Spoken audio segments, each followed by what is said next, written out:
Le ministre de l'Intérieur a annoncé jeudi matin que la consommation de cannabis donnerait prochainement lieu à une amende, mais qu'elle pourrait aussi être assortie de poursuites pénales.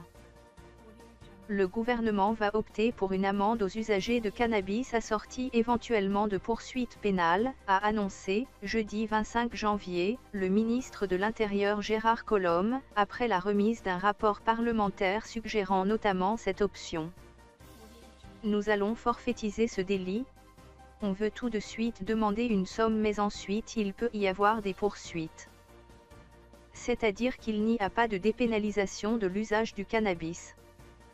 La forfaitisation n'éteint pas l'action pénale, a déclaré le ministre sur Europe 1. Gérard Collomb a estimé que cette promesse de campagne du candidat Macron pourrait être mise en œuvre via une loi, peut-être celle sur la réforme de la procédure pénale.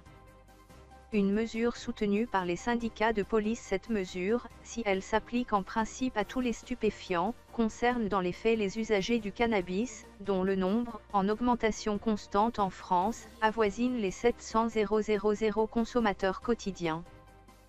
Sur quelques 140 000 interpellations chaque année pour usage de stupéfiants, seules 3,98 peines de prison ont été prononcées en 2015, dernier chiffre publié, dont un 283 ferme, alors que la loi prévoit jusqu'à 1 an de prison et 750 € d'amende.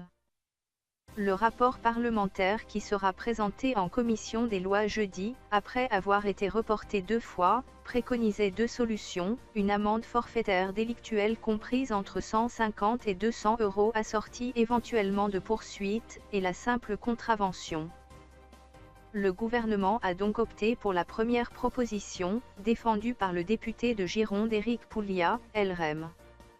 Cette mesure avait également les faveurs des syndicats policiers qui plébiscitent une amende forfaitaire mais pas la contravention, qui n'est ni plus ni moins qu'une dépénalisation, selon Alliance Police.